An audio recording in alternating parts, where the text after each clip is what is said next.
اور یہ حقیقت بات ہے میرے بھائیوں، اس امت میں سیدنا ابوبکر صدیق رضی اللہ تعالیٰ عنہ کی مبارک ذات نبی صلی اللہ علیہ وآلہ وسلم کے ساتھ اور اللہ کے ساتھ کمٹمنٹ کی ایک اعلیٰ ترین مثال ہے۔ صحیح بخاری میں حدیث ہے، نبی صلی اللہ علیہ وآلہ وسلم نے فرمایا، مجھ پہ مال اور وقت کے اعتبار سے تمام مخلوق میں سب سے زیادہ احسان ابوبکر کے۔ دو ہی چیزیں ہو سکتی ہیں نا، یا آپ کسی کو اپنا مال دے سکتے ہیں یا وقت۔ وقت زندگی، آپ بھی وقت دے کے یہاں بیٹھے ہوئے، یا مال خرچ کریں گے یا وقت۔ ایون جو مال بھی آپ خرچ کر رہے ہیں وہ بھی وقت ہی ہوتا ہے، کیونکہ وقت لگا کے آپ نے مال کمایا ہوتا ہے۔ نبی علیہ السلام نے فرمایا کہ اپنے وقت اور مال کے اعتبار سے سب لوگوں سے بڑھ کے مجھ پہ احسان ابوبکر کا ہے۔ اور اگر اس کے ساتھ ہی الفاظ ہے بخاری مسلم میں، حدیث بخاری مسلم دونوں میں، اگر میں دنیا میں اپنا خلیل کسی کو بناتا تو ابوبکر کو بناتا، لیکن میں نے اپنا خلیل اپنے رب کو بنایا۔ سر توحید ہر جگہ اوپر ہے، ان صلاتی و نسکی و محیایا و مماتی للہ رب العالمین، بے شک میری نماز، میری قربانی، میرا جینا، میرا مرنا سب اللہ کے لیے۔ البتہ ابوبکر میرے دین کے اعتبار سے اور مودت کے اعتبار سے میرے دوست، میرے بھائی، لیکن خلیل اللہ ہی ہے۔ ایک استعمال کیا ہے نہیں، احسان یہ احسان ہی ہوگا نا، موسن ہی ہوگا نا، احسان بلا۔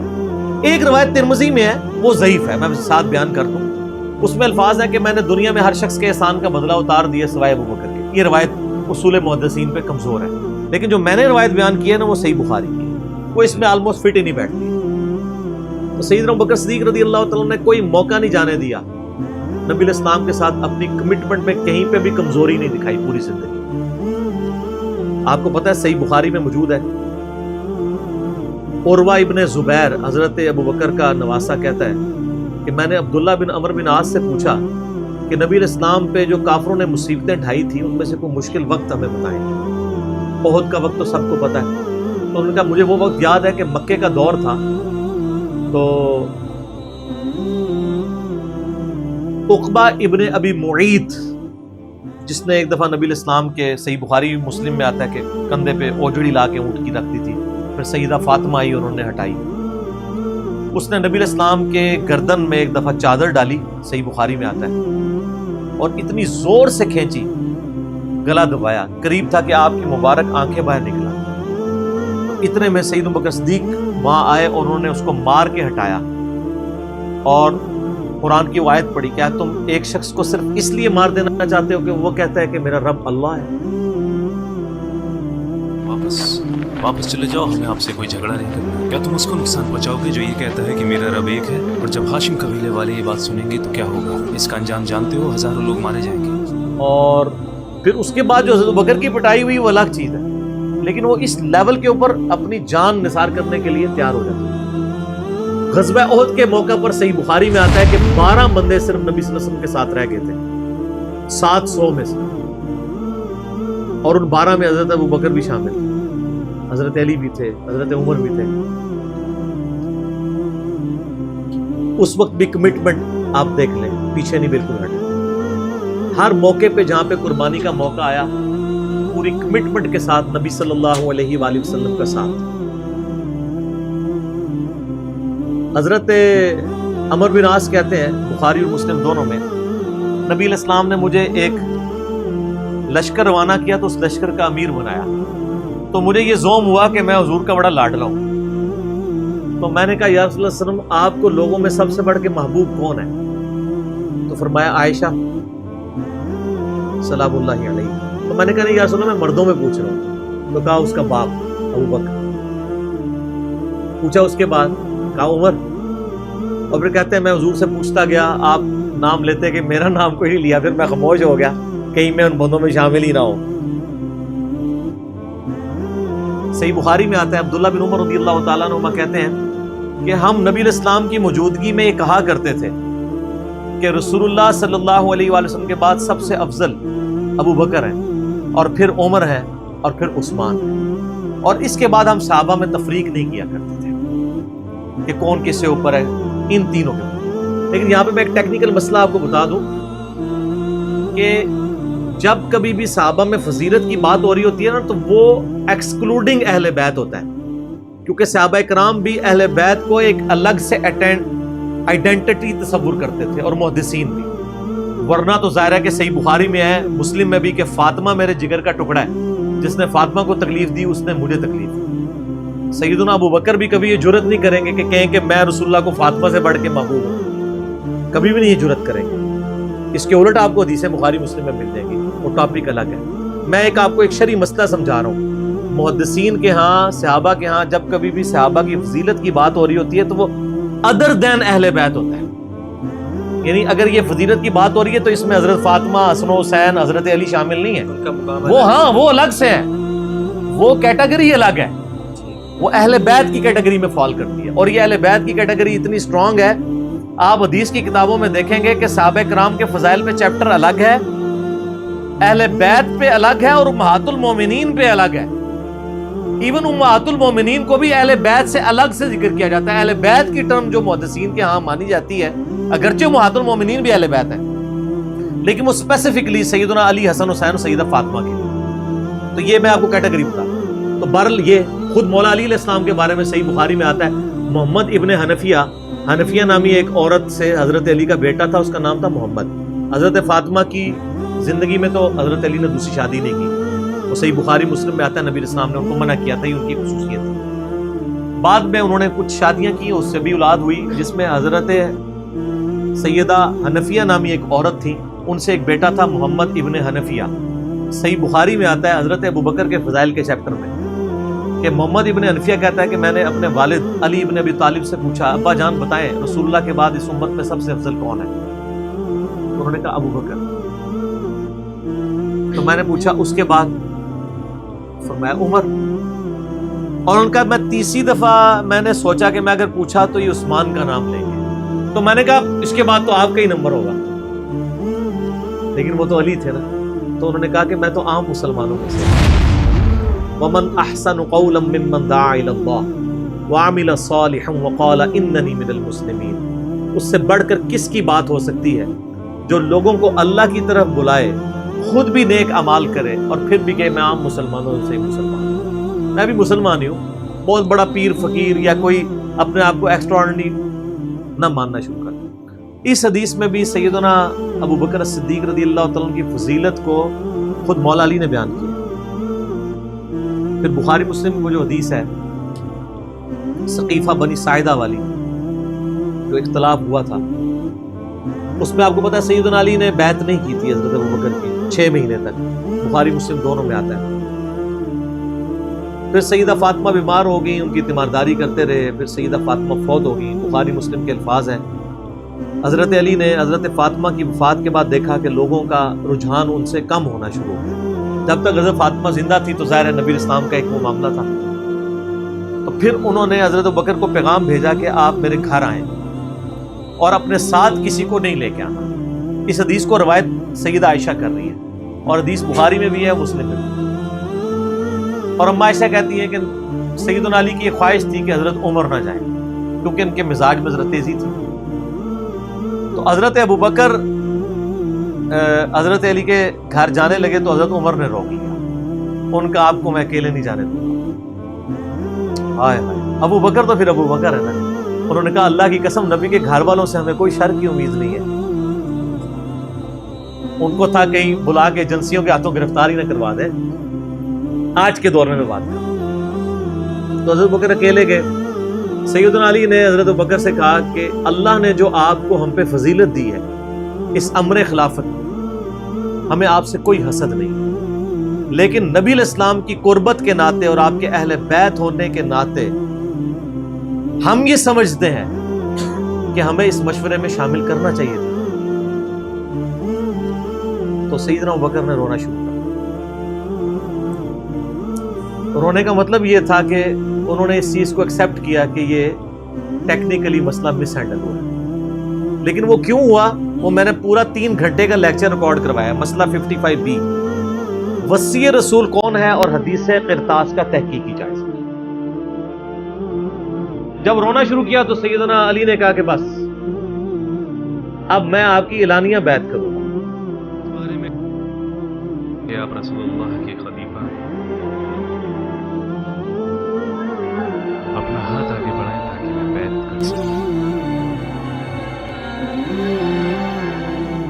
یہ ہے للہیت. ورنہ وہ کہتے ہیں کہ ابوبکر میں بیعت کرتا ہوں، باہر جا کے بتا دینا. یہ کام ہوتا تو اکڑ والا ہوتا، لیکن وہ تو علی تھے.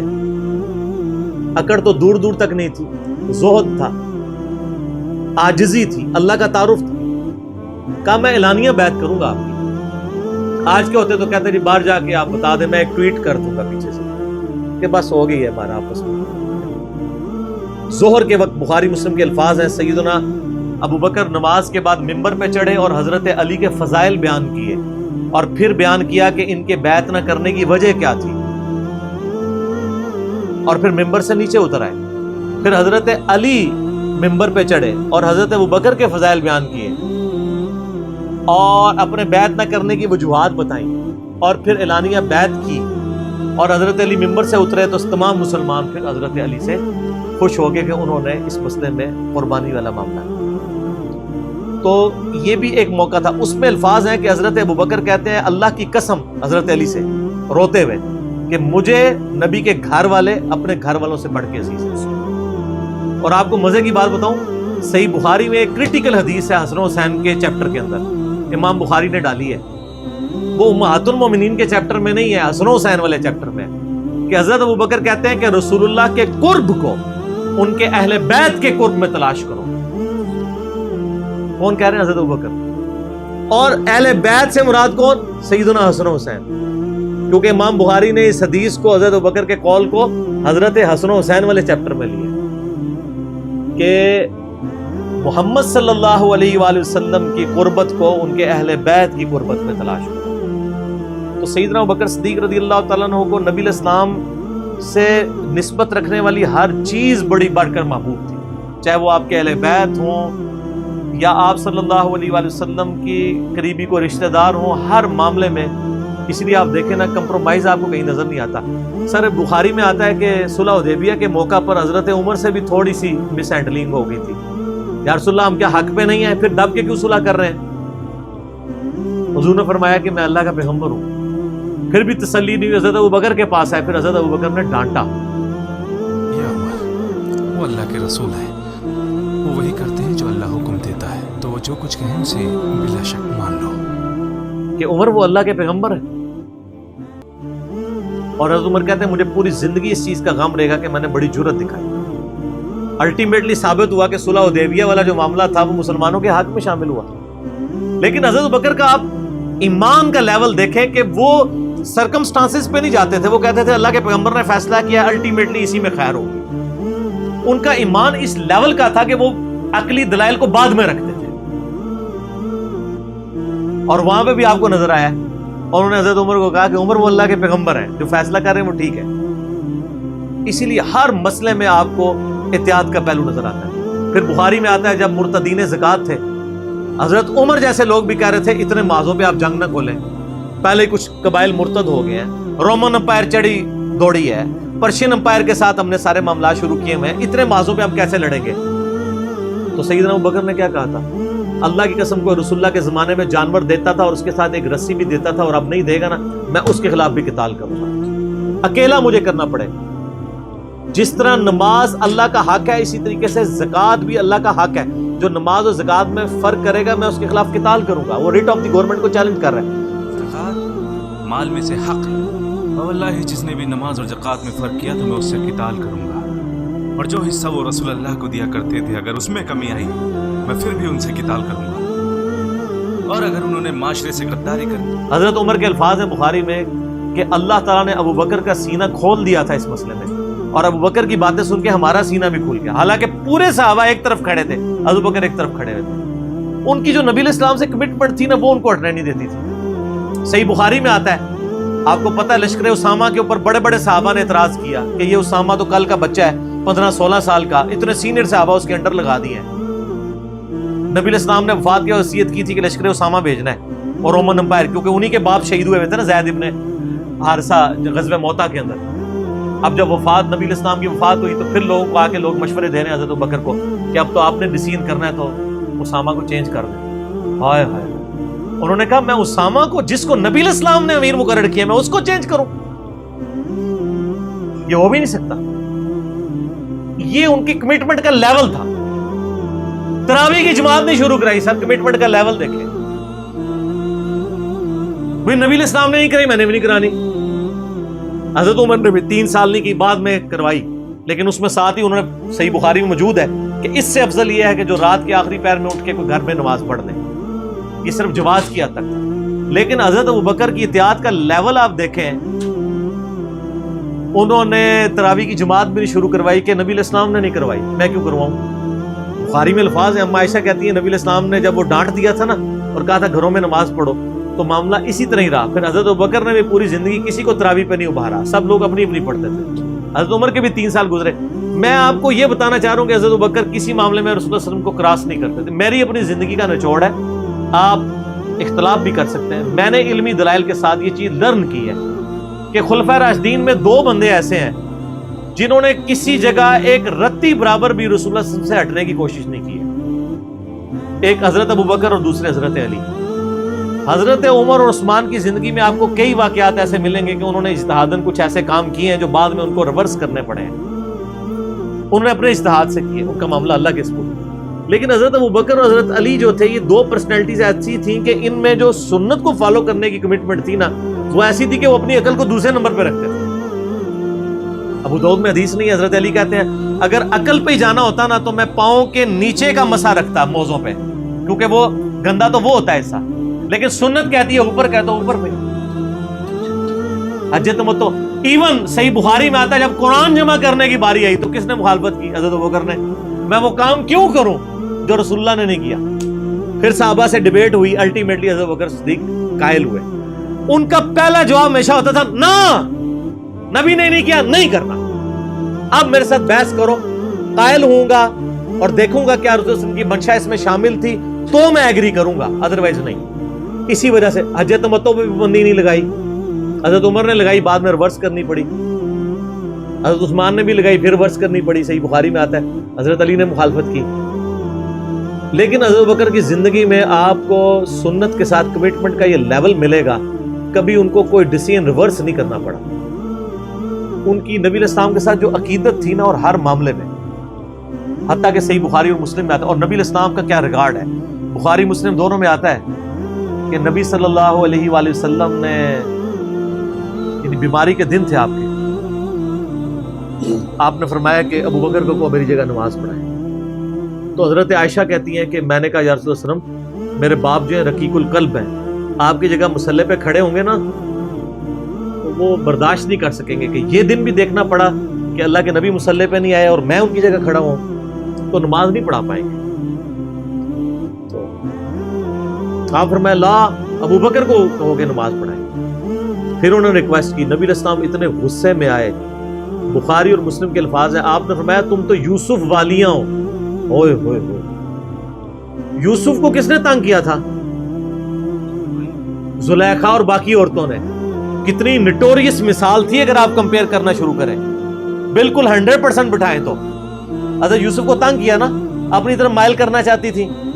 یہاں پہ وہ والا نیگیٹو پہلو نہیں تھا, لیکن یہاں پہ نبی علیہ السلام نے اپنی بیویوں کو کیا کہا, تم بھی یوسف والیاں ہو. جس طرح ان عورتوں نے یوسف کو اپنی مرضی کے مطابق چلانے کی کوشش کی تھی, تو مجھے اپنی مرضی کے مطابق چلا رہی ہو. ابو بکر کو کہو کہ نماز پڑھائیں. اتنی کمٹمنٹ. پھر انہوں نے نماز پڑھائی. صحیح بخاری میں آتا ہے, اما عائشہ کہتی ہیں حضور اپنی وفات کے دنوں میں کہتے تھے, عائشہ میرا ارادہ ہے میں تیرے بھائی عبد الرحمن بن ابی بکر اور تیرے باپ ابی قحافہ ان کی یعنی کنیت تھی, اس کو بلاؤں اور ان کو میں لکھ دوں. مجھے خطرہ ہے کہ میرے بعد کوئی ڈیمانڈ کرے گا, لیکن اللہ اور میری امت ابو بکر کے علاوہ کسی کے لیے راضی نہیں ہوگی. یہ تو بعد میں پتہ چلا نبی علیہ السلام اشارتاً کیا بات کر رہے تھے, امر خلافت. اس حدیث کے تحت میں نے 55B مسئلے میں بتایا کہ نبی علیہ السلام اگر اپنی زندگی میں کسی کو خلیفہ نامزد کرتے تو حضرت ابو بکر کو کر کے جاتے, کیونکہ نبی علیہ السلام بادشاہ نہیں تھے, اللہ کے پیغمبر تھے. آپ اپنے خاندان میں کبھی بھی یہ معاملہ نہیں کر سکتے،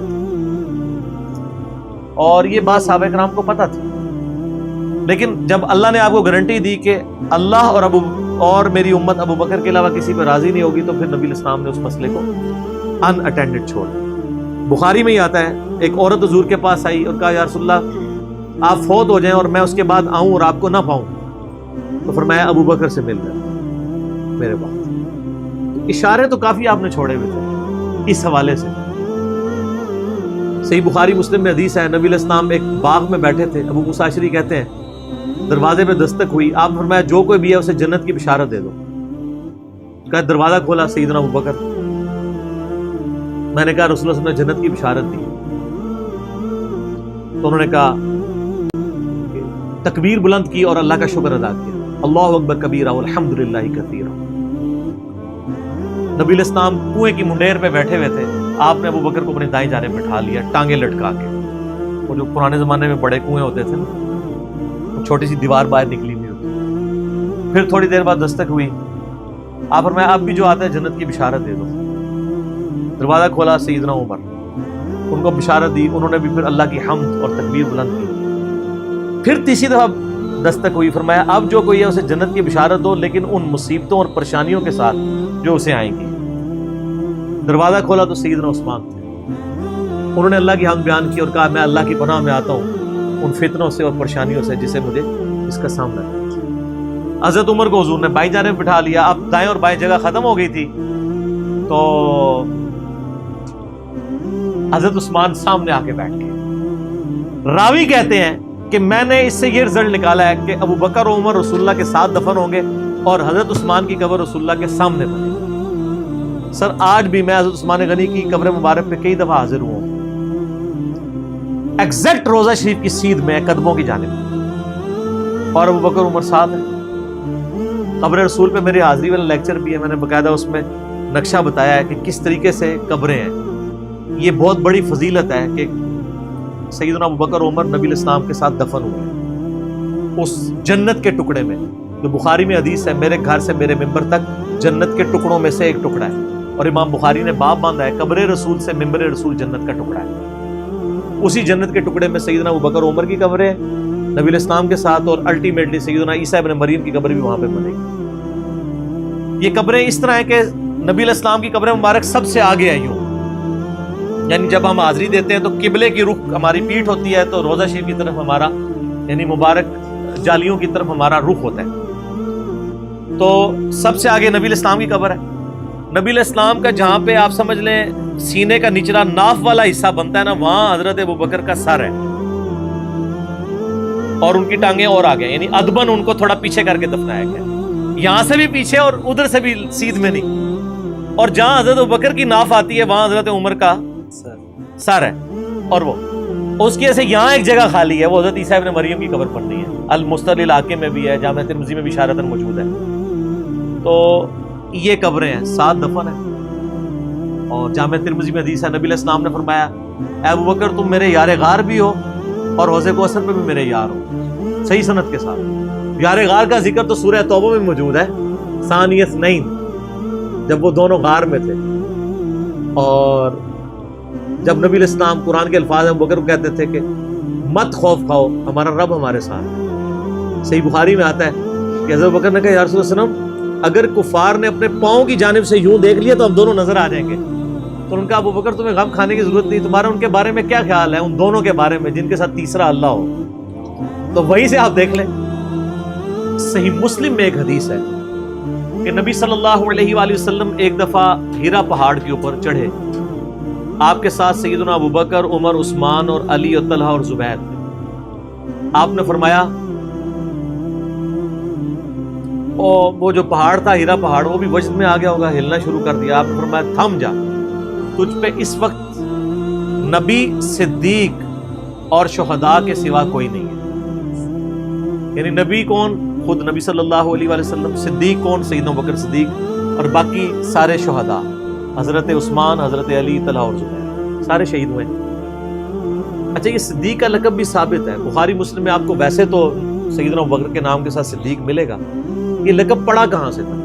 وہ دلائل النبوہ امام بیہقی کی کتاب میں بھی ہے، سنن طبرانی کے اندر بھی، اور کئی کتابوں میں موجود ہے، صحیح ابن حبان میں، ابن خزیمہ میں، کہ معراج کے موقع کے اوپر جب نبی صلی اللہ علیہ وآلہ وسلم نے بتایا کہ راتوں رات اللہ نے مجھے بیت المقدس سے تک، خانہ کعبہ سے بیت المقدس اور وہاں سے آسمانوں کی سیر کروائی ہے، تو آپ کو سیدنا ابوبکر کو آ کے کافروں نے کہا کہ دیکھو تمہارا ساتھی کس طرح کی باتیں کر رہا ہے، تو انہوں نے کہا کہ ہم نے نبی صلی اللہ علیہ وسلم کے کہنے پہ اتنی بڑی بڑی چیزیں مان لی ہیں، تو یہ کہہ رہے ہیں تو یہ بھی ٹھیک بات ہے، تو یعنی وہ تصدیق کرنے والے بنے، اس وجہ سے ان کو صدیق کہا جاتا ہے۔ ویسے تو قرآن حکیم میں انبیاء کے بعد جو درجہ آیا ہے من النبیین والصدیقین والشہداء والصالحین، وہ بھی الگ سے ہے اس حوالے سے۔ ابو بکر کا مطلب یہ ہر کام میں پہل کرنے والا، اور جامع ترمذی میں حدیث ہے نبی علیہ السلام نے فرمایا ابو بکر عتیق ہے، آگ سے آزاد کیا گیا۔ پھر جو اشرم وشرم والی 10 صحابہ کو ایک مجلس میں جنت کی بشارت ہے، اس میں پہلے نمبر پہ ابو بکر فی الجنہ، عمر فی الجنہ، عثمان فی الجنہ، علی فی الجنہ، طلحہ فی الجنہ، زبیر فی الجنہ، عبد الرحمن بن عوف فی الجنہ، ابو عبیدہ ابن جرح فی الجنہ، سعید ابن زید فی الجنہ، سعد ابن ابی وقاص فی الجنہ۔ یہ 10 کے 10 صحابہ کو ایک مجلس میں جنت کی بشارت ملی۔ سیدنا ابوبکر کی نبی علیہ السلام کے ساتھ کمٹمنٹ کا آپ لیول دیکھیں کہ مزاج آپ کو پتہ بڑا نرم تھا، لیکن جہاں نبی علیہ السلام کا معاملہ آتا تھا تو آپ سے زیادہ مضبوط شخص کوئی نہیں۔ مضبوطی کا تعلق جسم کے مضبوط ہونے سے نہیں ہوتا، ایمان کے مضبوط ہونے سے۔ منکرین زکوٰۃ کے خلاف، مسلمہ کذاب کے خلاف بڑے بڑے لوگوں کے اس وقت پاؤں جب لڑکھڑانے لگے ہیں تو سیدنا ابوبکر نے فرنٹ سے لیڈ کیا۔ عرب قبائل جو مرتد ہوئے تھے، عرب کی سرزمین میں جتنے فتنے ہیں 2 سال میں حضرت ابوبکر نے دبا دیے ہیں۔ حضرت عمر اس وقت خلیفہ بنے جب عرب کے فتنے ختم ہو چکے تھے، بلکہ اپنے دور میں ہی سیدنا ابوبکر نے رومن اور پرشین امپائر کی طرف بھی تو سر عمر سیریز دیکھ لو نا، پھر سب کو پتہ چل جائے گا، بھیج دیے تھے کام، سٹیبل کیا عرب کی سرزمین۔ جنگ یمامہ ہوئی مسلمہ کذاب کے خلاف سیدنا ابوبکر کے دور میں، ان کے پاؤں کہیں لڑکھڑائے نہیں۔ صدیق رضی اللہ تعالیٰ عنہ کی کمٹمنٹ نبی علیہ السلام کے ساتھ، اور پھر آپ دیکھیں کہ صحابہ میں سب سے زیادہ مضبوط اعصاب کا مالک حضرت ابوبکر تھے۔ صحیح بخاری میں آتا ہے جب نبی علیہ السلام کی وفات ہوئی تو حضرت عمر نے تلوار نکال لی کہ میں اس کی گردن کاٹ دوں گا جو کہے گا کہ نبی علیہ السلام فوت ہو گئے۔ اللہ تمہاری زبانیں کاٹ دے گا جس نے بھی یہ کہا کہ رسول اللہ صلی اللہ علیہ وسلم نہیں رہے۔ نہ، ان کا یہ عقیدہ تھا کہ جس طرح موسیٰ علیہ السلام 40 دن کے لیے کوہ طور پہ گئے، نبی علیہ السلام بھی ڈورمنٹ پوزیشن میں چلے گئے، واپس آ جائیں گے، کیونکہ انہوں نے نبی علیہ السلام سے سنا تھا کہ رومن اور پرشین امپائر گرے گی، تو وہ یہ فورس ہی کرتے تھے ابھی تو کیسرو کسرا کی جنگیں ہم نے لڑی نہیں ہیں، تو حضور اس سے پہلے کیسے دنیا سے جا سکتے ہیں؟ لیکن اللہ نے تو آپ کو پروفٹ بنوانا تھا نا، کہ آپ کے جانے کے بعد فتوحات کروانی تھی، تاکہ پتہ چلے کہ پیچھے اللہ کھڑا ہے۔ اپنی زندگی میں تو بڑے بڑے بادشاہوں نے فتوحات کی ہیں، نبی علیہ السلام کی تو دعوت کا کلائمیکس حضرت ابوبکر اور پھر حضرت عمر عثمان علی کے دور میں جا کے ہوا ہے، جبکہ عرب قبائل بھی مرتد ہو گئے ہیں، تب بھی اللہ کے پیچھے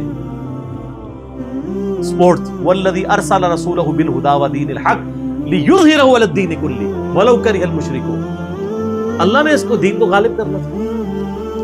تو بخاری کے الفاظ ہیں، حضرت عمر نے کہا میں اس کی گردن اتار دوں گا۔ حضرت ابوبکر آئے، انہوں نے حضرت عمر کو دیکھا، اگنور کر کے سیدھا حجرہ عائشہ میں گئے، نبی علیہ السلام کے مبارک کفن کو ہٹا کے آپ کے ماتھے پہ بوسہ دیا اور کہا یا رسول اللہ، اللہ آپ پہ 2 موتیں جمع نہیں کرے گا، ایک موت تو سب کے نصیب میں، اب تو ہمیشہ کی زندگی آپ کو اللہ نے آخرت کی دے دی ہے۔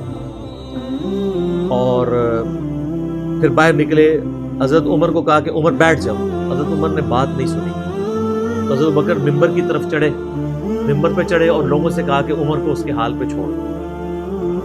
حدیث کے الفاظ ہیں کہ لوگ حضرت بکر کا ریگارڈ باقی اصحاب سے زیادہ کرتے تھے، حضرت عمر کو تنہا چھوڑ کے لوگ حضرت ابوبکر کی طرف متوجہ ہو گئے۔ پہلے وہ جو سارا میلہ ان کے گرد لگا تھا شفٹ ہو گیا،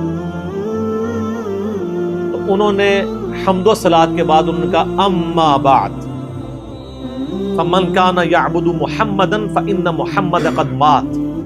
فوق عباده أما بعد فإنه من كان يعبد محمد إن محمدا قد مات.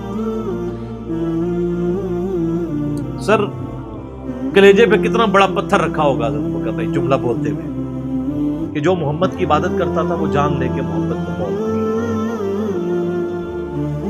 ومن کان یعبد اللہ، اور جو اللہ کی عبادت کرتا ہے وہ جان لے ان اللہ حی لا یموت، اللہ زندہ ہے، اللہ کو کبھی موت نہیں. أنا يعبد الله الله حي فإن الله حي. کیا توحید کی تعلیمات ہیں. حضور کی میت کے اوپر حضور کے فضائل نہیں بیان ہو رہے، توحید بیان ہو رہی ہے. Point to be noted. کیوں؟ سر پہلے نہیں انسانیت نے رسک لیا. دنیا کا سب سے بڑا شرک ایک پیغمبر کے نام پہ تو کھڑا ہوا ہے، عیسیٰ ابن مریم کے نام پہ. نبی علیہ السلام کو عیسیٰ ابن مریم نہیں اللہ نے بننے دیا. ایسے تربیت یافتہ وہ صحابہ جو کل تک آپ کے وضو کا پانی نیچے نہیں گرنے دے رہے تھے، آج وفات پہ کھڑے ہو کے فرضی خطبہ دے رہے ہیں. جو محمد کی عبادت کرتا تھا جان لو محمد کو موت آ گئی، جو اللہ کی عبادت کرتا تھا جان لو اللہ زندہ ہے. پھر آیت بھی پڑھی، صرف فرضی جملہ نہیں بولا. آپ تو کہہ رہے ہیں شرک ختم ہو گیا، حضرت ابو بکر جب شروع نہیں ہوا تھا اس وقت بھی کہہ رہے تھے کہ نبی علیہ السلام کو کسی نے خدا نہیں بنا. کیونکہ بخاری حدیث ہے، دیکھنا میری شان کو اس طرح بلند نہ کرنا جس طرح عیسیٰ ابن مریم کو لوگوں نے کیا. میں اللہ کا بندہ اور اس کا رسول ہوں، مجھے اللہ کا بندہ اور اس کا رسول ہی کہنا. سر وارفتگی، دیوانگی، عشق کی ساری کیفیت حضور کی وفات کے بعد بالکل چینج ہوگی. صحابہ ہونا تو چاہیے تھا جو وضو کا پانی نہیں گرنے دے رہے تھے جا کے قبر کی مٹی چاٹنا شروع کر دیتے. ایسا نہیں ہوا. وہ تعلیمات کی باؤنڈریز کو کراس نہیں کرتے. تو پھر انہوں نے آیت پڑھی سورہ آل عمران آیت نمبر 144 وما محمد الا رسول قد خلت من قبله الرسل افئن مات او قتل انقلبتم على اعقابكم. محمد تو نہیں مگر ایک رسول ہی، اگر یہ فوت ہو جائیں یا دین جو جنگ میں قتل کر دیے جائیں، شہید ہو جائیں، کیا تم دین سے الٹے قدم پھیر جاؤ؟ جو کوئی دین سے الٹے قدم پھیرے گا اللہ کا کوئی نقصان نہیں کرے گا اور اللہ ثابت قدم رہنے والوں کو جزا دے گا. پھر سورہ الزمر کی آیت نمبر 30 پڑھی انک میت وانہم میتون. اے نبی تمہیں بھی مرنا ہے اور ان کو بھی موت آنی ہے تمہارے مخالفین. پھر تم اللہ کے حضور جھگڑو گے، اللہ تمہارا فیصلہ کرے گا. یہ سیدنا ابوبکر کی حضور کی وفات کے وقت استقامت. پھر جھگڑا کھڑا ہو گیا حضور کو دفنانا کدھر ہے. جامعہ ترمذی میں حدیث ہے، سیدنا ابوبکر کہتے ہیں کہ میں نے نبی علیہ السلام سے یہ بات سنی تھی کہ اللہ اپنے پیغمبر کو وہیں پہ موت دیتا ہے جو اس کے لیے سب سے پسندیدہ جگہ اللہ کے نزدیک ہوتی ہے. تو حضور کی جو چارپائی ہے نا اس کے نیچے ان کی قبر کھودو، وہاں پہ اللہ نے ان کو موت دی. پہلے صحابہ میں رائے نہیں طے ہو رہی تھی کہاں دفنانا. پھر سنن نسائی الکبریٰ کے اندر پورا وفات النبی چیپٹر ہے، سنن ابن ماجہ میں بھی موجود ہے کچھ حصہ اس کا. پھر لوگوں نے پوچھا کہ نبی علیہ السلام کا جنازہ ہوگا؟ انہوں نے کہا ہاں ہوگا. اسی طریقے سے تکبیر کہو اور سورہ فاتحہ اور اس کے بعد درود شریف اور اس طریقے سے 4 تکبیرات پڑھو. لیکن ایک فرق تھا کہ نبی علیہ السلام کو پروٹوکول صحابہ نے دیا ہے کہ آپ کی جو جنازے کی نماز ہے نا وہ جماعت کے ساتھ نہیں ہوئی. صحابہ نے یہ پروٹوکول دیا ہے کہ حضور کی میت کی موجودگی میں بھی کوئی شخص امامت نہ کروائے. حجرے میں ایک طرف سے لوگ داخل ہوتے تھے، اکیلے اکیلے جنازہ ادا کرتے تھے. وہ ڈیٹیل میں آتا ہے 2-3 دن تک جنازہ ہوتا رہا. پہلے یعنی مرد داخل ہوئے، اس کے بعد بچے، غلام، پھر عورتیں، اس طریقے سے سب نے جنازہ پڑھا. ظاہر ہے 1 لاکھ سے زیادہ لوگ تھے جنازہ پڑھا. اس موقع پہ بھی سیدنا ابوبکر کی آپ استقامت دیکھیں. ورنہ حضرت عمر کتنے اسٹرانگ اصحاب کے مالک تھے، ان کی حالت آپ دیکھ لیں. جب ضرورت پڑی ان کے مضبوط اصحاب کی تو کولیپس کر گئے. ابوبکر ہی کھڑے ہوئے، تو حضور کو پتا تھا نا میں نے مصلی پہ کسے کھڑا کرنا ہے. اور بخاری میں الفاظ ہیں جب مصلی پہ کھڑا کیا فرمایا ابوبکر کے علاوہ سارے دروازے بند کر دو، صرف ابوبکر کے گھر کا دروازہ جو مسجد کی طرف کھلتا ہے، جو مسجد کا دروازہ ابوبکر کے گھر کی طرف ہے وہ کھلا رکھو، باقی سارے بند رکھو. تو نبی علیہ السلام کو یہ پتا تھا کہ کس لیول کا کس بندے کا یعنی ایمان ہے، اس کے اعصاب ہیں. اور بخاری کے الفاظ ہیں جب حضرت ابوبکر نے خطبہ دیا، حضرت عمر کہتے ہیں میرے پاؤں میرا بوجھ نہیں اٹھا سکے اور مجھے یقین آ گیا کہ حضور فوت ہو گئے. یہاں قرآن و حدیث سن کے کسی کے کان پہ جوں تک نہیں رنگتی، وہاں پہ حضرت ابوبکر کا خطبہ اور آیات سن کے حضرت عمر کہہ رہے ہیں کہ میرے پاؤں میرا بوجھ نہیں اٹھا سکے کہ یہ تو واقعی تو قرآن کی آیت، اور اس میں بخاری مسلم صحیح بخاری میں الفاظ ہیں کئی دن تک ہم جب بھی صحابہ ایک دوسرے کو ملتے تھے تو یہی آیت سنایا کرتے تھے، وما محمد الا رسول قد خلت من قبلہ الرسل افئن مات او قتل انقلبتم علی اعقابکم، کہ محمد تو نہیں مگر ایک رسول، انہیں بھی تو موت آنی ہے، تاکہ ہمیں یہ یقین آ جائے کہ حضور دنیا سے چلے۔